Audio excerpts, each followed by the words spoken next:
Assembly election ముందు మాకు ఇచ్చినటువంటి హామీని వాళ్ళు తుంగలో దొక్కారు. ఆనాడు స్వరాష్ట్ర సాధన కోసం ఏదైతే మహానుభావులు అన్నారో, తెలంగాణ సోదర తేల్చుకొని బతుకు మోసపోతువో నువ్వు గోసపడతావని చెప్పేసి అన్న మాటలు నాకు గుర్తుకొస్తా ఉన్నాయి. ఇప్పటికీ మోసం చేస్తూనే ఉన్నారు, మేము మోసం పోతూనే ఉన్నాము. సో కాబట్టి మాకు జియో నంబర్ 46 అనేది ఎస్ఐ అండ్ కానిస్టేబుల్లో గ్రామీణ ప్రాంత అభ్యర్థులకి ఒక 125 మార్కులు వచ్చినా 130 మార్కులు వచ్చినా కూడా ఉద్యోగ అవకాశాలు రావన్నమాట. పట్టణ ప్రాంతాల్లో ఇక్కడ ఉన్నటువంటి హైదరాబాద్ కానీ, సంగారెడ్డి కానీ, రంగారెడ్డి కానీ ఈ ప్రాంతాల వారికి 80 మార్కులు 90 మార్కులకే ఉద్యోగాలు వస్తాయి.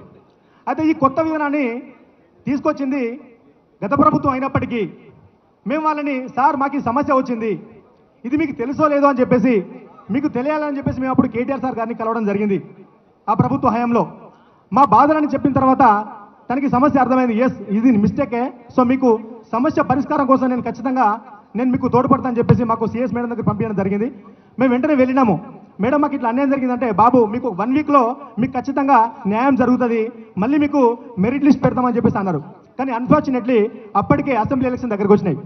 అయితే చాలా బాధలో ఉన్నాం. మేము అనుకున్నాము, మేము అంటే ఈ కాంగ్రెస్ నాయకులు మేము ఏం చేశారంటే, వరద బాధితులకి పులిహోర పొట్లం ఇస్తే ఎంత ఆనందం వస్తుందో అప్పుడు మేము అలమటిస్తున్నటువంటి సమయంలో మా దగ్గరకు వచ్చి, మీరు రండి, మీరు ఏం బాధపడకండి, మేము ఉన్నాము, ఇప్పుడు అసెంబ్లీ ఎలక్షన్ దగ్గరకు వచ్చినాయి కదా, మీరు మా కోసం పనిచేయండి అని చెప్పేసి గాంధీ భవన్ తీసుకెళ్లి మాకు భోజనాలు ఏర్పాటు చేసి, మాకు సకల మర్యాదలు చేసి, మాకు మాయమాటలు చెప్పి, అక్కడ ధర్నా చౌక్లో ధర్నాలు పెట్టించి వాళ్ళ స్వలాభం కోసం మమ్మల్ని ఒక ముడిసరులుగా వాడుకున్నారు. ఇవన్నీ కూడా సత్యాలు మాట్లాడుతున్నాను. మనము నంది లెక్క 40 సంవత్సరాలు బతికిన మంచిగా, కానీ పందిలాగా మనం 100 సంవత్సరాలు బతకదు. నేను చెప్పేటన్ని సత్యాలు, మా దగ్గర ఆధారాలు అన్నీ ఉన్నాయి. సో మేము నమ్మినాము గుడ్డిగా. ఎస్, నెక్స్ట్ కాంగ్రెస్ ప్రభుత్వంగానే గెలిస్తే మాకు న్యాయం జరుగుతుందనే ఉద్దేశంతోనే వాళ్ళ మాటలు నమ్మి ఊరు ఊరు వాడ వాడ పల్లె పల్లె తిరిగినాము. వాళ్ళ కోసం ఎలక్షన్లో పనిచేసిన మేము. బీఆర్ఎస్ పార్టీని ఓడించింది మేమే. నిజం చెప్పాలంటే అందులో మా పాత్ర ఉంది. దానికి మేము చెయ్యాల క్షమాపణ కోరుతున్నాం. ఎందుకంటే ఇంత మోసం వీళ్ళు చేస్తారని అనుకోలేదు. సో దాని తర్వాత ఏం జరిగింది, హైకోర్టులో మా కేసు ఓడిపోవడం జరిగింది. మేము అప్పుడు చాలా బాధలో ఉన్నాము. ఏం సార్ మీరు ఇట్లా అన్యాయం. పెద్దలు రాజ్యసభ ఎంపీ హైకోర్టులో గారికి స్వాగతం సుస్వాగతం. న్యాయం చేస్తామని చెప్పేసి అన్నారు. కానీ హైకోర్టులో మా కేసు కొట్టుకుపోతుంటే మేమందరం కూడా చాలా బాధలో ఉన్నాము. అప్పటికప్పుడు వెంటనే మా దగ్గరికి రాకేష్ రెడ్డిని రావడం జరిగింది. వచ్చి వెంటనే మీరేం బాధపడకండి అని చెప్పేసి అక్కడి నుంచి మనకి కేటీఆర్ గారు కూడా మాకు ఫోన్ చేసి లౌడ్ స్పీకర్ పెట్టి ఆ పిల్లలందరికీ ధైర్యం చెప్పాలని చెప్పేసి మాకు మాట్లాడాడు.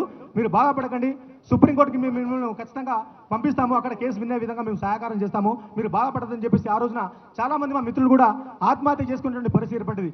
ఎందుకంటే మేము అసలు ఏం తప్పు చేశామని చెప్పేసి, ఒక 135 మార్కులు తెచ్చుకున్న మాకు ఉద్యోగం రాంది, 80-90 మార్కులకు జాబ్ ఇచ్చారు, మరి ఇదెక్కడ అన్యాయం అని చెప్పేసి మేము ఇంత బాధలో ఉంటే కూడా కనీసం మమ్మల్ని ఎవరు కూడా ఓదార్చలేని పరిస్థితి. సో కాబట్టి తప్పకుండా కాంగ్రెస్ నాయకులు మాకు చేసినటువంటి మోసాన్ని ఈ రోజున అందరి సమక్షంలో చెప్పాలని చెప్పేసి మేమంతా కూడా తరలి వచ్చినాము.